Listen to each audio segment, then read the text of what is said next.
Donc, nous en sommes maintenant à la période de questions et de réponses orales. Et pour ce faire, je cède immédiatement la parole, Monsieur le chef de l'opposition officielle. Merci beaucoup, Madame la Présidente. On le sait maintenant, c'est clair, la CAQ ne s'occupe pas de notre monde. La capitale nationale également a été abandonnée. Pour 2023, le Conference Board du Canada avait ciblé et démontré que sur 13 grandes villes canadiennes, Québec, notre capitale nationale, était bonne dernière, en décroissance économique pour 2023, ce qui était du jamais vu en 20 ans. Le 29 août dernier, nous constatons une décroissance de l'emploi à Québec. Entre juin et septembre, c'est près de 11 000 emplois qui ont été perdus. Ce qui fait dire au Conference Board, et je le cite, « La piètre performance économique globale de la région est principalement due à la lassitude des entreprises. » Avec la CAQ, les banques les plus populaires sont les banques alimentaires. Le bilan fin 2024 de la capitale nationale démontre que 82 000 visites de personnes par mois aux banques alimentaires ont cours à Québec. De ce nombre, Madame la Présidente, une personne sur 3 ont un emploi. On brise le contrat social et près de 4 sur 10 sont des enfants. En juin 2022, la vice-première ministre disait « Nous, on think big ici dans la capitale nationale et c'est comme ça qu'on a gouverné pendant 4 ans. » Quand elle disait « On think big », est-ce que la vice-première ministre pensait au fil d'attente des banques alimentaires? En réponse, Monsieur le Premier ministre. Oui, Madame la Présidente. D'abord, c'est important de le rappeler à chaque fois où le chef de l'opposition officielle pose une question sur l'économie. Depuis 6 ans, donc depuis que la CAQ est au gouvernement, les salaires ont augmenté plus vite au Québec qu'en Ontario et que dans le reste du Canada. Je sais qu'il doit y avoir des jaloux du côté des libéraux parce que ce n'est pas ce qu'on a vu pendant les 15 années libérales. Maintenant, si on regarde la capitale nationale, Madame la Présidente, il n'y a pas longtemps, il y avait plein emploi à Québec. Donc, c'est difficile de créer des emplois quand il n'y a personne pour les prendre. Maintenant, partout dans le monde, il y a eu un ralentissement économique. Donc, il y a des personnes qui sont rendues disponibles. Et, Madame la Présidente, il y aura bientôt 2 immenses chantiers à Québec. Le tramway de Québec, puis le 3e lien entre Québec et Lévis. Je sais que le Parti libéral est contre le 3e lien entre Québec et Lévis, mais, Madame la Présidente, ça sera l'occasion de voir dans la grande région de Québec un boom économique. Première complémentaire. Madame la Présidente, la question ne porte pas sur le boom économique, porte sur le plouf économique de la CAQ. Avec la CAQ, on a perdu 6 ans de aucun grand projet initié et livré pour la capitale nationale. 0 pin bar. Le tramway fait en sorte que c'est des pertes économiques de 1,8 milliard. C'est 7 000 nouveaux logements qui sont retardés. Et là, il nous arrive avec le 3e lien, le fantôme qui ressuscite, Madame la Présidente, dont on ne verra jamais le jour avec la CAQ. C'est ça, l'échec. En réponse, Monsieur le Premier ministre. Oui. Bien, Madame la Présidente, je sais que le Parti libéral veut toujours plus d'immigrants. On a actuellement 600 000 immigrants temporaires. Juste en aide sociale, ça nous coûte 500 millions de dollars par année. 500 millions de dollars par année en aide sociale. Juste pour les immigrants temporaires. Bien sûr, on a plus que doublé les banques alimentaires. On essaie de construire des logements, Madame la Présidente, pour loger 600 000 personnes. Ça... Merci. Une deuxième complémentaire. Madame la Présidente, à toute fois que le premier ministre dit, il essaie de vanter son bilan économique, qui est un échec retentissant, qu'il mette en perspective aux dizaines de milliers de Québécoises et Québécois qui sont dans les files d'attente pour banque alimentaire, qu'ils sortent donc ce tableau-là, qui travaillent, dont 4 sur 10 sont des enfants. Le pacte social a été brisé. Puis il nous ressort le troisième lien. On ne sait même pas si c'est un pont ou un tunnel, s'il va être à l'est, à l'ouest, puis il n'y a rien qui sera fait en 2027. C'est ça l'échec de la CAQ. Que vaut la parole du premier ministre? En réponse, Monsieur le Premier ministre. Bien, Madame la Présidente, le Parti libéral du Québec veut faire comme si ça n'existait pas, les immigrants temporaires, un peu comme Québec solidaire. Je vais juste vous donner un chiffre. Savez-vous combien ça prend de logements pour loger 600 000 immigrants temporaires? Ça prend 129 000 logements pour loger 600 000 immigrants temporaires. Ça prend plus que 10 000 personnes dans le réseau de la santé pour s'occuper de ces 600 000 personnes. Évidemment, si on prend les demandeurs d'asile, où le Québec en reçoit la moitié, ce sont des gens. Troisième complémentaire. Le bilan économique de la CAQ dans la capitale nationale, c'est un échec retentissant. Aucun grand projet, aucun initié et livré pour la capitale nationale.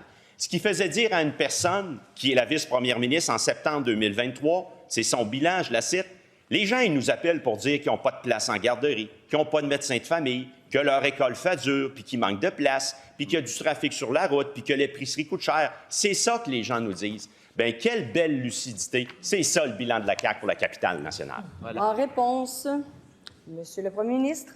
Oui. Bien, Madame la Présidente, d'abord, répétons la vérité, les chiffres. Depuis 6 ans, le bilan économique, la croissance économique, le revenu disponible après inflation, les augmentations de salaire ont été supérieures au Québec qu'en Ontario et que dans le reste du Canada. Je sais que ça fait longtemps qu'il est au Parti libéral, le chef actuel par intérim. Est-ce qu'il a déjà vu ça dans un gouvernement libéral, d'être meilleur que l'Ontario, qu'être meilleur que le reste du Canada?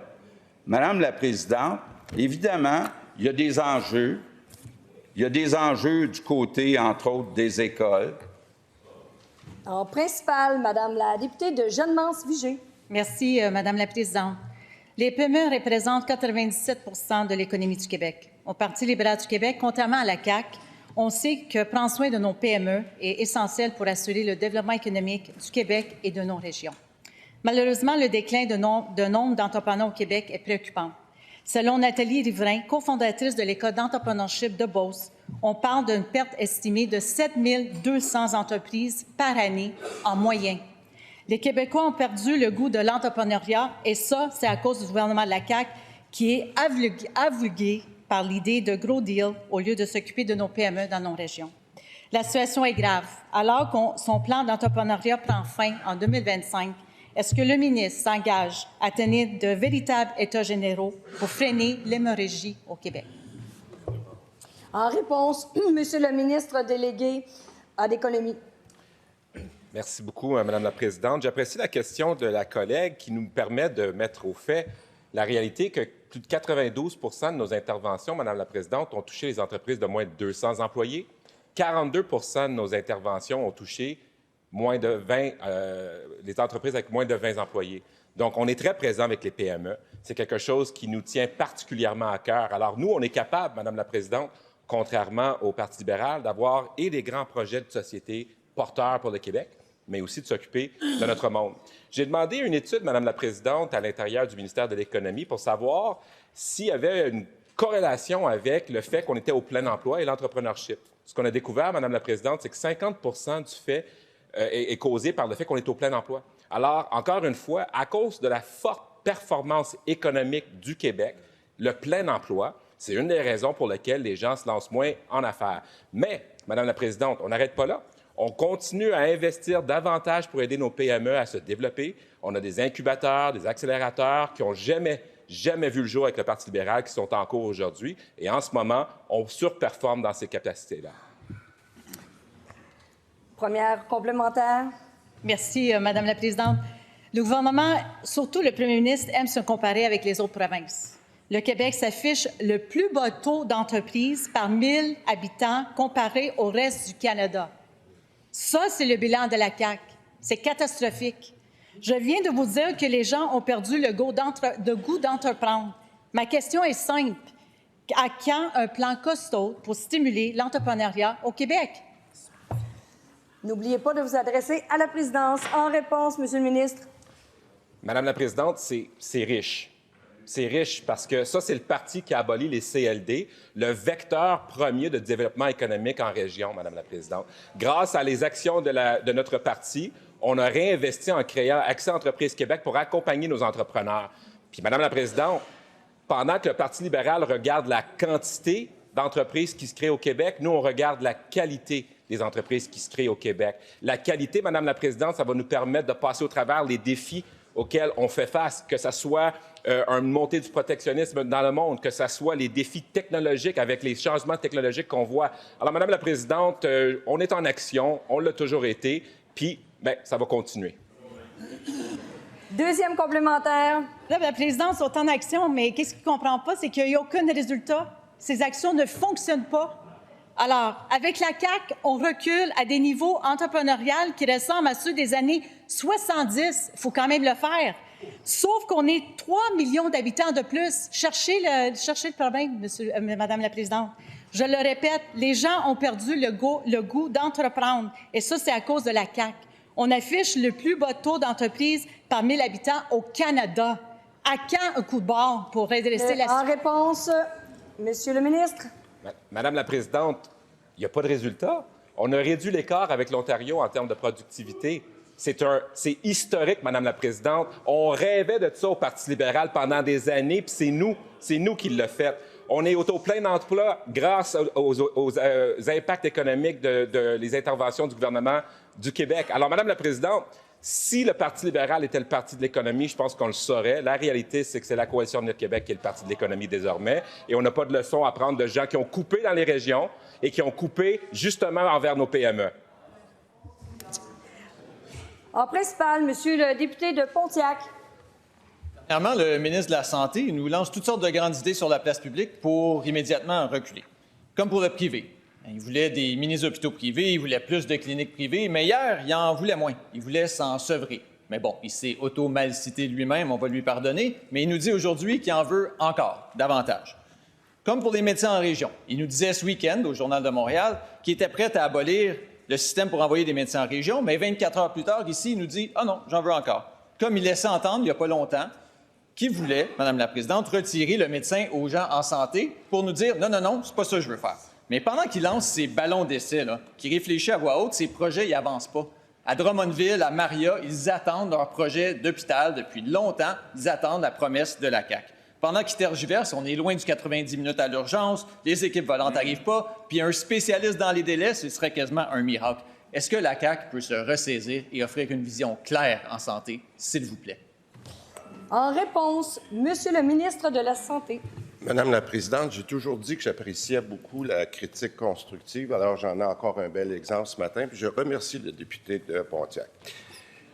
Écoutez, Madame la présidente, je veux juste prendre à titre d'exemple son commentaire sur le rapport de l'INSPQ.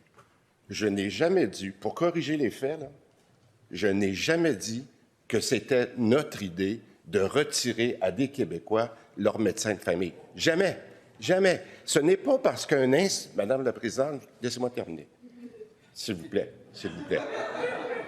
Madame la présidente, non, c'est pas à vous que je parlais, c'est ces gens-là qui réagissent. Alors, s'il vous plaît, j'aimerais ça que je puisse répondre, Madame la présidente, s'il vous plaît. C'est-tu possible de les laisser?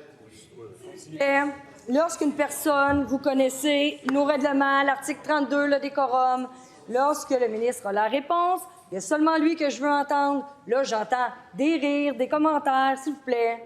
Monsieur le ministre. Présidente, je vais vous donner la réponse à vous, comme on doit le faire. Lorsqu'il y a eu un rapport de l'Institut de santé de l'INSPQ qui avait été demandé par le ministère pour dire « Pouvez-vous nous donner un portrait de la clientèle vulnérable? » L'INSPQ a produit son rapport et nous, on va en prendre acte, comme on prend acte de plusieurs experts pour être capable de travailler sur la première ligne. C'est tout. Première complémentaire. 5 mois, je me levais en cette chambre pour questionner le ministre de la Santé concernant l'état lamentable du réseau dans la région des Laurentides. En réponse à ma question, le ministre m'a indiqué que la solution viendrait avec le déploiement des équipes volantes à la fin juin. Eh bien, Madame la Présidente, aucune équipe volante n'a été déployée dans les Laurentides. Est-ce aujourd'hui le ministre va nous dire qu'il a été mal cité? En réponse, Monsieur le ministre. Problème.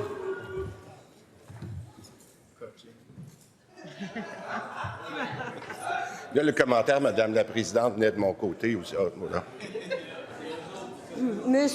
Monsieur le leader du gouvernement, est-ce que vous avez un appel au règlement à faire? Tout à fait, Madame la Présidente, l'article 32, le décorum. Écoutez, le ministre de la Santé, ça fait 2 fois que vous lui donnez la parole, puis ça fait 2 fois qu'il essaie de répondre. Or, les collègues d'en face, Madame la Présidente, sont extrêmement bruyants si on veut être en mesure de pouvoir livrer une réponse qu'ils vont être en mesure de comprendre. Il faudrait être quoi et avoir les oreilles bien ouvertes, Madame la Présidente. Monsieur le leader de l'opposition officielle, je vous reconnais brièvement. Je suis très d'accord avec lui. Qu'elle regarde le ministre de la Culture, qu'est-ce qu'il a dit au ministre de la Santé, il va tout comprendre. S'il vous plaît, messieurs les leaders, monsieur le leader du gouvernement, s'il vous plaît, pour la poursuite de nos travaux, je vous demanderai le silence. Il y a une personne que je veux entendre et c'est le ministre de la Santé. Allez-y, monsieur le ministre. Alors, je suis très content que vous vouliez m'entendre, Madame la Présidente. C'est parfait. Alors, écoutez, pour répondre à la question de la députée, j'ai bien expliqué, lorsqu'on a présenté le concept des équipes volantes, qu'il fallait avoir des ententes, notamment avec nos fédérations syndicales comme la FIC. Il y a des gens qui sont venus participer parce qu'on avait signé avec les syndicats du Front commun, mais on n'avait pas encore la FIC, qui représente le plus gros syndicat d'environ 90 des infirmières. Cette entente-là, elle a été signée dans les dernières semaines, Madame la Présidente. Alors, je pense que beaucoup d'infirmières, maintenant, qui sont contentes de pouvoir aller travailler dans les prochaines semaines sur nos équipes volantes, puis j'espère qu'on pourra en avoir dans nos régions le plus rapidement possible. Merci. En deuxième complémentaire, Madame la députée de Jeanne-Mance-Vigée. Merci, Madame la Présidente. L'agrandissement et la modernisation de l'hôpital Maisonneuve-Rosemont est très important pour la population de l'Est de Montréal. Depuis que le ministre s'est engagé à faire le premier parti de terre en septembre dernier, c'est silence radio du côté de son cabinet. Même que, selon nos informations, le financement promis pour Maisonneuve-Rosemont n'a toujours pas passé au Conseil des ministres. Ma question est simple. Est-ce que le ministre de la Santé peut nous informer qu'il a toujours l'intention de débuter les travaux préparatoires en 2025? En réponse, Monsieur le ministre. Écoutez, Madame la Présidente, je pense qu'on a démontré au cours des dernières années que malheureusement, il y avait eu une inaction incroyable du Parti libéral dans l'Est de Montréal. Il y a eu des investissements dans notre système hospitalier qui a favorisé le centre et l'ouest de Montréal. Nous avons pris un engagement ferme, Madame la Présidente, d'investir dans l'est de Montréal pour avoir un hôpital de classe mondiale, comme on le fait à Vaudreuil, pour être capable de donner aux Québécois la qualité de service qu'ils méritent. On a pris cet engagement-là, Madame la Présidente. Je suis allé à l'hôpital de Maisonneuve-Rosemont plusieurs fois et on va respecter nos engagements, Madame la Présidente. Merci beaucoup. En principal, Madame la députée de Westmount-Saint-Louis. Madame la Présidente, on parle souvent de temps supplémentaire dans le réseau de santé, mais rarement chez nos policiers. Pourtant, ça devrait nous préoccuper. Depuis l'arrivée de la CAQ au pouvoir, le temps supplémentaire pour assurer le minimum service sur le territoire d'une MRC a doublé. Pas du temps supplémentaire pour mettre plus de patrouilles sur le territoire ou pour des opérations spéciales ou pour la formation, du temps supplémentaire pour s'assurer qu'il n'y ait pas de bris de service. L'an dernier seulement, ce manque d'organisation et de planification de la SQ a coûté 30 millions de dollars aux contribuables en temps supplémentaire seulement. Madame la Présidente, est-ce que le ministre peut nous expliquer ça? En réponse, Monsieur le ministre de la Sécurité publique. Présidente, je suis un peu surpris de la question et je vais m'expliquer. Premièrement, la Sûreté du Québec vit presque le plein emploi. Il n'y a pas de problème d'attractivité. Je pense que tout le monde va être d'accord que la Sûreté du Québec, c'est le dernier rempart pour assurer la sécurité des citoyens. La députée dit, je la cite, on est inquiet parce que ça coûte très cher aux contribuables. Ça ne donne pas plus de services. La SQ a des obligations. J'en nomme 3. supporter les corps de police autochtones si besoin, les corps de police municipaux, les mesures d'urgence, les problèmes de santé mentale grandissants. Quand je parle de mesures d'urgence, catastrophes comme Amqui en 2023, les feux de forêt, qu'est-ce qu'on fait là? On dit aux policiers de rester chez eux? Qu'est-ce que la députée va me proposer? On retire certaines des obligations? Les inondations, on n'y va pas, on ne se déplace plus, on ne protège pas la population. En quoi, du jour au lendemain, on devrait dire aux policiers, à cause du temps supplémentaire, restez chez vous, ne bougez plus et ne protégez pas la population québécoise? Je lui pose la question. Première complémentaire. Le ministre qui pose des questions aux députés de l'opposition, c'est à lui de répondre aux questions. À la SQ, on fait beaucoup de temps supplémentaire, puis c'est rendu normal, Monsieur le ministre, faire entrer des patrouilleurs parce qu'il va manquer de police sur le territoire, puis on parle d'une couverture minimale, c'est rendu quotidien. Ce qui n'est pas normal, c'est qu'on a un ministre qui n'en s'inquiète pas de ça, un policier qui dit des collègues souvent épuisés interviennent parfois sans prendre suffisamment de précautions. Que fait le ministre pour corriger la situation? C'est sa responsabilité. En réponse, Monsieur le ministre. Sérieusement, là? Je pose la question à la députée, là, qu'elle me donne au moins, je retire, quelle obligation à la SQ de supporter les corps de police autochtones, municipaux, les mesures d'urgence, les inondations, les feux de forêt, tragédie comme Amqui, on ne se déplace plus. On dit aux policiers, restez chez vous. Parce que Madame la députée dit, ça coûte trop cher, il y a trop de temps supplémentaire. La santé mentale grandissante, on dit quoi aux policiers? On ne se déplace pas, on ne répond pas aux appels. Juste une petite question, on tire quoi aux policiers au Québec à cause de votre intervention? Deuxième complémentaire. Réponse, Madame la Présidente, j'en ai une suggestion pour lui. Récemment, la CAQ a annoncé un gel de recrutement dans la fonction publique. Certains organismes ont la chance d'échapper à ce gel, comme la SAC, l'Auto-Québec, mais pas la SQ. C'est un service plus qu'essentiel, Monsieur le ministre, mais Madame la Présidente, est-ce que le ministre peut parler à sa collègue, la ministre du Conseil du Trésor, pour que la SQ ne soit pas touchée par ce gel d'embauchement? Peut-être que ça va aider à recruter des policiers sur le terrain. Silence, s'il vous plaît. Madame, en réponse, Monsieur le ministre. Madame la Présidente, j'en reviens pas qu'on me pose cette question. On vit presque le plein emploi. Il n'y a pas de problème d'attractivité. On a une entente avec le FQM et l'UMQ pour 3 445 policiers au Québec pour protéger 1 041 municipalités. Si la FQM, l'UMQ veut plus de policiers, qu'on me le dise, bien, je te repose la question. On tire quoi comme obligation à la SQ? On ne se déplace plus pour les situations exceptionnelles comme les feux de forêt, comme les inondations, les tragédies d'Amqui. On dit aux policiers, restez chez vous parce qu'il y a trop de temps supplémentaire. J'attends une bonne réponse. Ça n'a rien à voir, mais s'il vous plaît, c'est brouillard. Cessez de parler quand vous n'avez pas la parole. En principal, s'il vous plaît, s'il vous plaît. En principal, Monsieur le chef de la deuxième opposition. Merci, Madame la Présidente. Rien n'est jamais définitivement acquis. Il suffit d'une crise politique, économique ou religieuse pour que les droits des femmes soient remis en question. Votre vie durant, vous devez demeurer vigilant. Ce sont ces mots-là, les mots célèbres de Simone de Beauvoir, qui me sont venus en tête ce matin en voyant les résultats des élections aux États-Unis. Il suffit d'une crise. Bien, la crise, elle est aujourd'hui à nos portes. Jamais, en 2 ou 3 générations, les droits des femmes n'ont été remis en question avec une telle violence aussi près de chez nous. À 200 kilomètres d'ici, les États-Unis vont être gouvernés par un homme qui a fait campagne contre le droit des femmes à l'avortement. Au Canada, il y a un parti bourré de députés anti-avortement qui espère former le prochain gouvernement.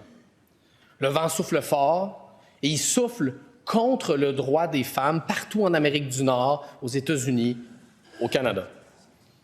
Bien, c'est au Québec que ce vent-là doit s'arrêter. Et le Québec, aujourd'hui, c'est important, doit parler d'une seule voix.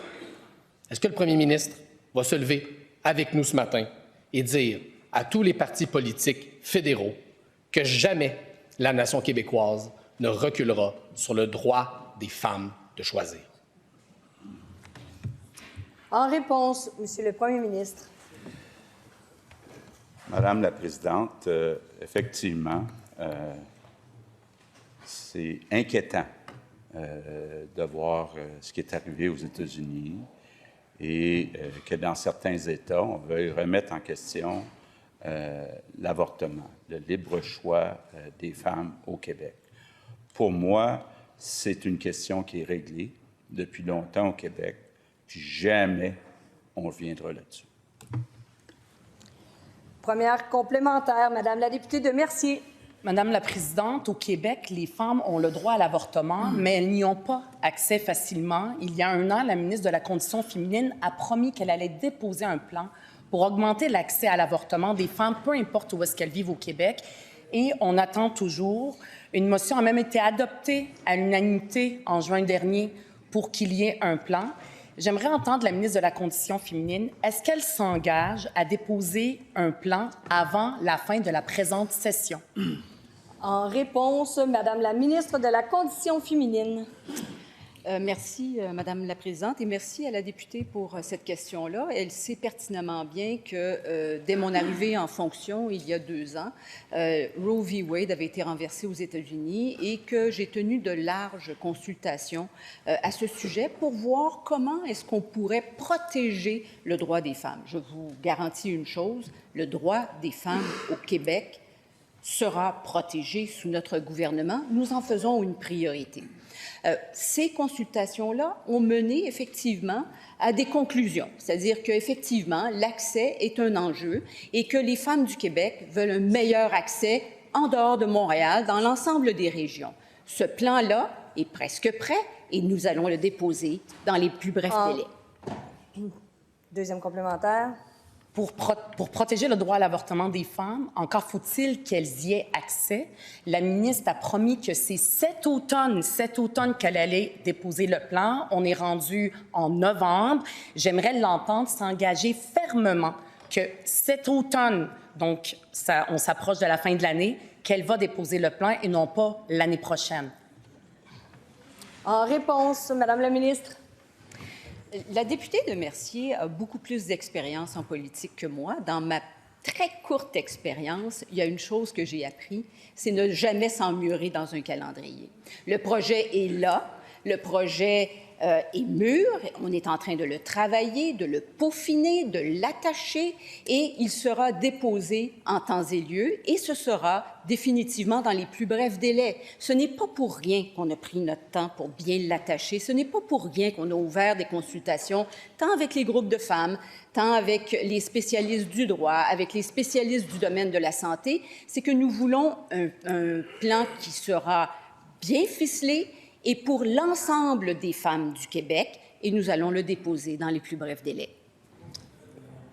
Principal, Monsieur le député de Rosemont. Merci, Madame la Présidente. Pendant 2 heures, ici même, au Salon Rouge, hier, on a débattu de la place du privé en santé. Tout le monde est sorti d'ici en comprenant que le ministre voulait se départir du privé graduellement en santé. Après ça, coup de théâtre, il nous dit « Non, non, non, je me suis gouré, c'est pas ça que je voulais dire. C'est pas ça que je voulais dire, je retire le terme que j'ai employé. » Il s'est trompé pendant 2 heures. pendant 2 heures.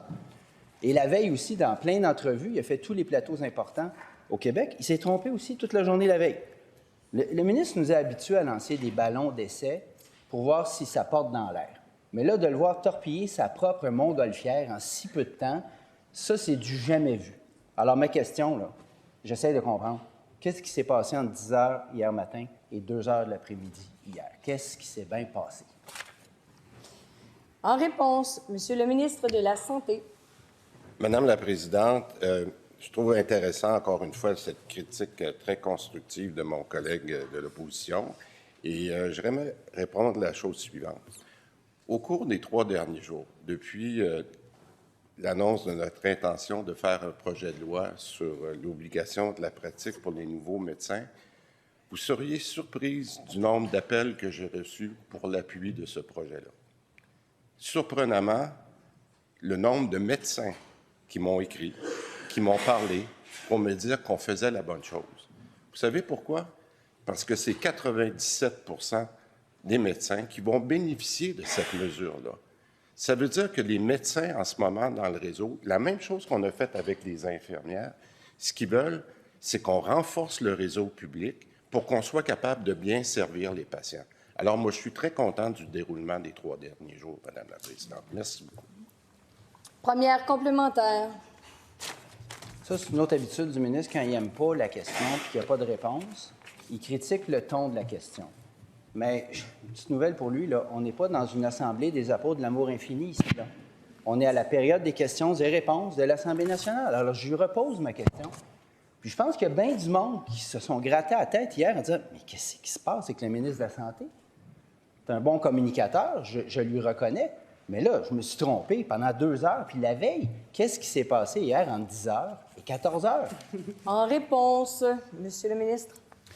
Pendant l'interprétation, Madame la Présidente, hier matin, il était très clair que j'ai expliqué plusieurs fois, puis les gens pourront écouter la présentation si ça les intéresse, parce qu'elle est disponible sur le site Web de l'Assemblée nationale. J'ai expliqué pourquoi on a dû recourir encore plus au privé durant la pandémie pour sauver des patients. J'ai expliqué que c'est la période du passé. J'ai expliqué en ce moment qu'il y avait une période de transition, Madame la Présidente, qui nous permettait de renforcer notre système public avec des meilleurs salaires à nos infirmières et un ensemble de mesures dont j'aurai l'occasion de parler bientôt. Maintenant, on a dit qu'à long terme, ce qu'on voulait, c'est mieux encadrer le système privé, notamment au niveau des médecins. Merci, Madame la Présidente. Deuxième complémentaire. Bon, non seulement c'est confus, mais c'est contradictoire. Le ministre nous annonce un projet de loi pour forcer les jeunes médecins à travailler exclusivement au public. Bon, mettons que je suis d'accord avec ça, on en débattra. Mais d'un autre côté, il continue le développement du privé, ce que le Collège des médecins lui demande instamment de cesser. Le ministre dit qu'il est d'accord avec le Collège des médecins. Alors, encore une fois, j'aimerais comprendre, puis dissiper le brouillard des propos d'hier. Finalement, le privé, là, il veut-tu se sevrer de ça? Il en veut-tu plus? Il en veut-tu moins? C'est quoi la vraie réponse? En réponse. Alors, moi, j'inviterais les Québécois, au cours des prochains jours, qui se questionnent si mon intention a changé au cours des 2 dernières années, qu'il est important de renforcer le système public, d'avoir en complémentarité un système privé. Je vous invite à écouter les 2 heures de débat hier à l'Assemblée nationale, à l'interpellation, puis vous direz c'est quelle version, c'est la mienne ou c'est celle du député de Rosemont qui est exacte. Merci, Madame la Présidente. En principal, Monsieur le chef du 3e groupe d'opposition. Madame la Présidente, à la suite du choix des Américains de reporter Donald Trump au pouvoir, la priorité du Québec devrait être de contrôler ce qui se passe à notre frontière. Donald Trump a promis de déporter jusqu'à 20 millions d'immigrants illégaux qui vivent aux États-Unis. Je le cite mot pour mot. « On day one, I will launch the largest deportation program in America's history. » On vient d'apprendre ce matin que les agents frontaliers qui travaillent au Québec ont reçu durant la nuit un mémo leur demandant de se préparer à des vagues migratoires sans précédent. Et on sait que partout en Occident, on est en train de resserrer les contrôles aux frontières, alors que le Canada, lui, est l'un des États les plus laxistes au monde en la matière. Le même Canada dans lequel le premier ministre du Québec actuel tient tant à demeurer. Le premier ministre, en point de presse, il y a quelques instants, a reconnu qu'on serait mieux servi par nous-mêmes, mais du même coup n'avait rien à proposer qui aurait un quelconque impact. Il parle de surveiller les frontières, mais il n'y a pas le pouvoir sur les frontières. Il parle de surveiller le nombre d'arrivées aux aéroports, mais il n'y a aucun pouvoir sur les aéroports. Spectateur de son ami Justin, c'est ça son rôle, un rôle qui nous a déjà mené en date d'aujourd'hui à l'une des plus grandes pertes de contrôle sur l'immigration de notre histoire. Ma question, est-ce qu'il peut reconnaître que l'échec de sa demande pour obtenir les pleins pouvoirs en immigration a des conséquences importantes et tangibles pour notre nation québécoise? En réponse, Monsieur le Premier ministre. Oui, Madame la Présidente, avec l'élection de M. Trump hier, il y a des défis importants pour le Québec, pour le Canada.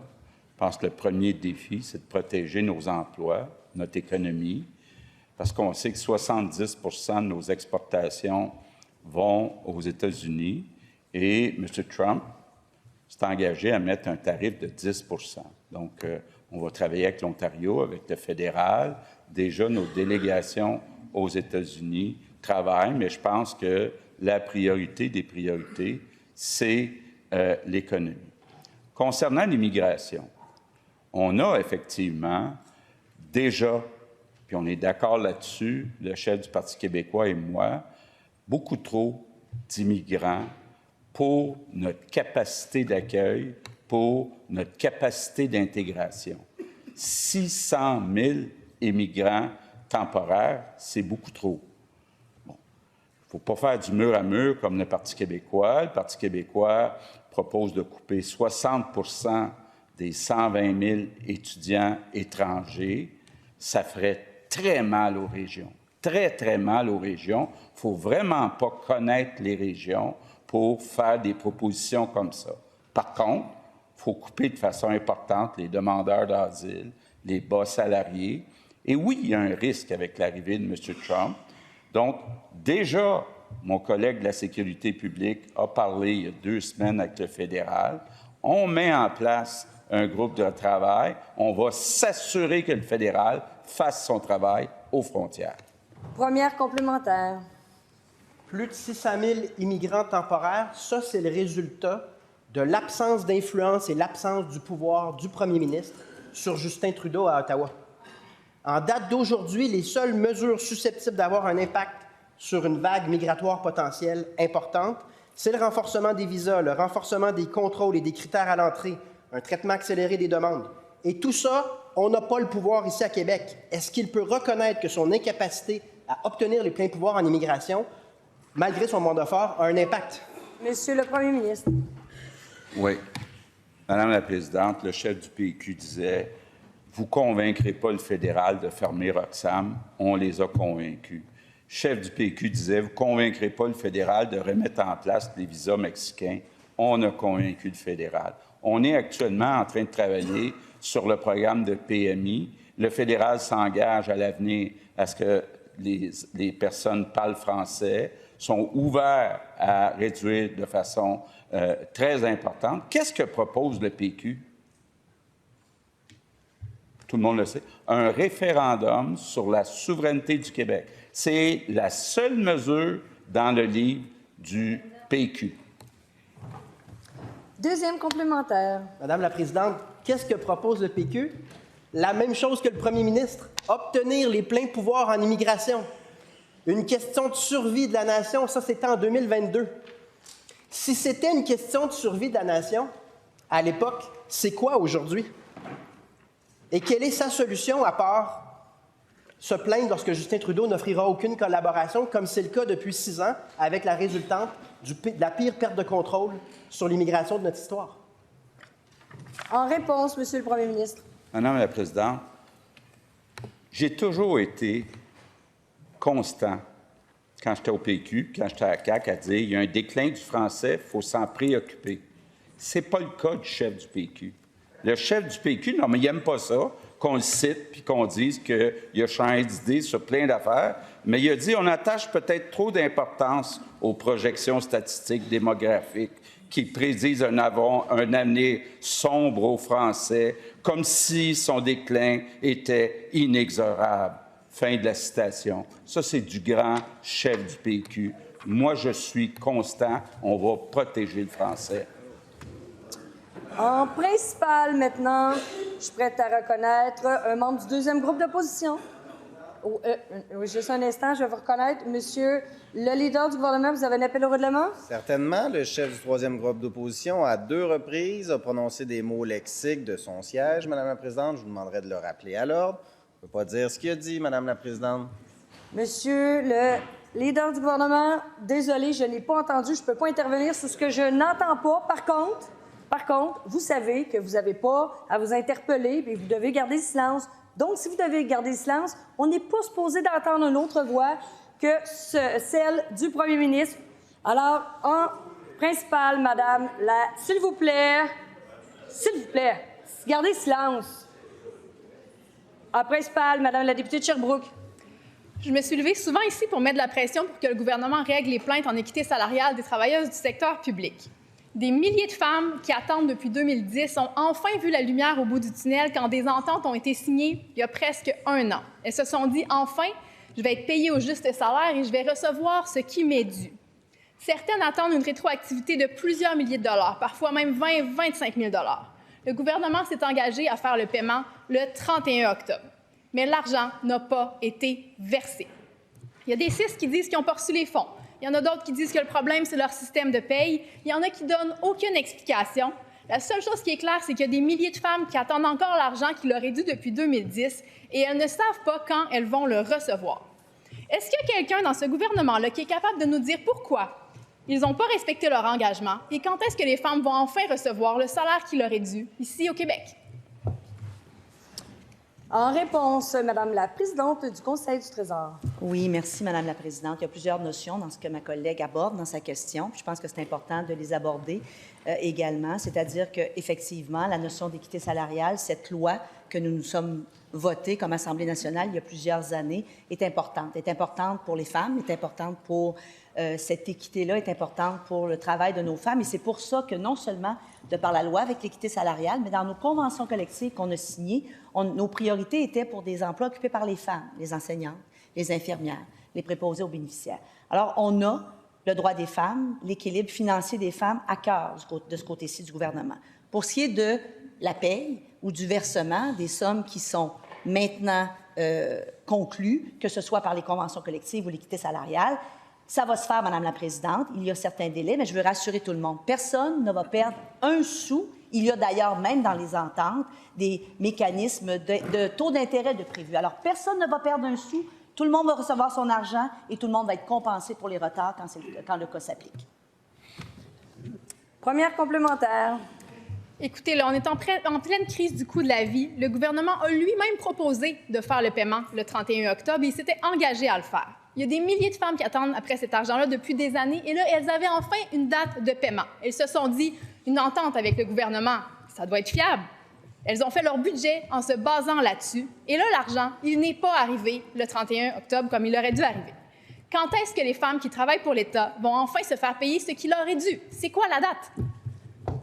En réponse, Monsieur le ministre de la Cybersécurité et du Numérique. Présidente, alors, il faut bien comprendre que les difficultés auxquelles on fait face, c'est dans le système SAGIR, il y a deux systèmes qui font les calculs de paye. Et lorsque le Conseil du Trésor négocie, change les conventions, il y a des ajustements qui doivent être faits dans les systèmes. Malheureusement, l'héritage libéral fait en sorte que SAGIP, le système automatisé de gestion des informations personnelles, est un système qui date des années 80, programmé en COBOL. Madame la présidente, je ne sais pas si vous le savez, là, mais les programmeurs COBOL, là, ça mange les pissenlits par la racine présentement. Donc, on essaye d'en trouver et de faire en sorte de faire ces modifications-là. Alors, la vérité, c'est qu'il faut moderniser le système, il faut l'ajuster au goût du jour. C'est ce qu'on fait. Et malheureusement, Madame la présidente, ça prend un... Deuxième complémentaire. Écoutez, Madame la présidente, ces femmes-là se fendent en quatre pour rentrer au travail à tous les jours. Elles y vont même quand elles sont fatiguées, même quand c'est compliqué. Elles y vont même parfois au péril de leur santé. Elles y vont même si leur employeur met plus que 14 ans pour les payer au juste salaire. Ces femmes-là respectent leur engagement. Ça aurait été un minimum que le gouvernement respecte son engagement avec la date qu'il a lui-même proposée du 31 octobre. Mais là, maintenant qu'ils ont échoué à faire ça, est-ce qu'on peut avoir une nouvelle date de paiement pour ces femmes-là qui attendent leur dû depuis 2010? En réponse, Madame la présidente du Conseil du Trésor. Bon, Madame la présidente, je comprenais l'enthousiasme de ma collègue quand il s'agissait de régler les plaintes en équité salariale. Je comprenais l'enthousiasme de ma collègue quand il s'agissait de régler les négociations. Maintenant, on a mis sur la table des montants qui sont substantiels pour des emplois qui sont occupés par des femmes, que ce soit par le biais des conventions collectives ou que ce soit par le biais de la loi, qui n'est pas une négociation naturellement, qui est un mécanisme d'application pour s'assurer qu'il y a de l'équité salariale dans les emplois qui sont occupés par des femmes versus ceux qui sont occupés par des hommes au sein de notre gouvernement.